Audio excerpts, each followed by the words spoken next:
put it all back together. Door cards are the same way.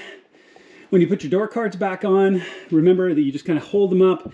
You plug everything back in, all of your switches. You put those horseshoe collar plugs back in for all of your switches and the windows. You snap your Bowden cable here on the door pull back on, and then you just press it up into place. You've got that row of top clips across the top. You press the door into place over your locking pin. And then once that hung into place, you can look down all of your edges to make sure your nylon pins are all straight, because they will mash if they're not lined up, right? And then your door card won't press back in properly. Okay, so once that's all done, you can just smack it with your hand and smack it back into place. You can see a couple of things in my door card because I took the car out for a test drive. But you get your door card back on, you put your screw in, that's here. That's behind this cover right here, behind this cover here, behind the cover down below there. Put those all back in. You can put your door trim back on, and you're all done. And it's going to be the same all the way around for the rest of the car. Okay, but put everything back together.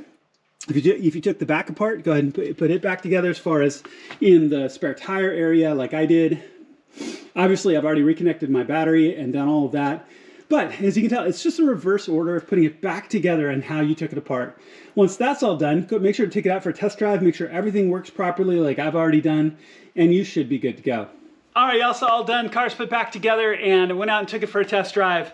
And man, the difference is amazing. This Stage 3 Plus makes a huge difference. Because, you know, I did all the way up to the Stage 2 in my M2C, and the difference that it made.